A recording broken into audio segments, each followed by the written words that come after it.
been in Nepal since June of 2012, which is 9 months already, and I'm really enjoying myself here. My focus is on corporate social responsibility, but on my weekends and in my spare time, I work a lot with persons with disabilities. Specifically, I'm coaching an Army wheelchair basketball team at Arunodaya Academy in Swayambhu, and it's just been great.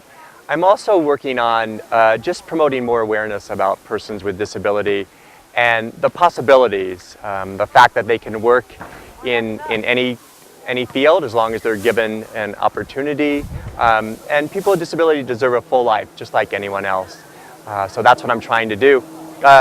Prior to this, I was in India for 3 years working for the National Trust, which is part of the Ministry of Social Justice and Empowerment, Government of India, in the field of developmental disability.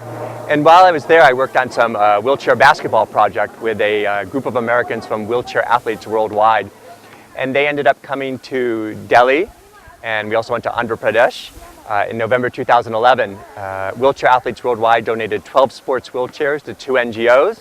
We held 3 clinics, and it was really great. And this May 10th through 12th specifically, my friends will be at the Covered Hall from Wheelchair Athletes Worldwide, and we'll be donating about 10 sports wheelchairs for the very first time in Nepal. So we're starting to develop the infrastructure in Nepal for wheelchair sports. I think there's lots of opportunity, lots of scope in Nepal for developing wheelchair sports. As I said, I'm coaching an Army wheelchair basketball team, but one of the things that has to happen is, programs like the one that has been happening in the past 4 days, that is just developing capacity amongst wheelchair athletes. But also there's a need for courts, basketball courts, where people with disability can play. There's a need for a lot more accessibility. I had injured myself playing basketball last August, and it was very difficult for me to get around and get into buildings and such. I was on crutches for about 1 month. Also, in terms of infrastructure, there's the whole thing about having the right kind of equipment. So having sports wheelchairs, which, as I said, there are none in Nepal at the moment, and we're going to have some. But I think, as other countries maybe are interested in developing capacity, then Nepalis can actually teach other Nepalis how to play.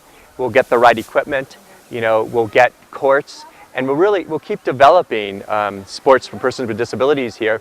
And hopefully we can get, to the international level, where we can compete in rugby, where we can compete in basketball.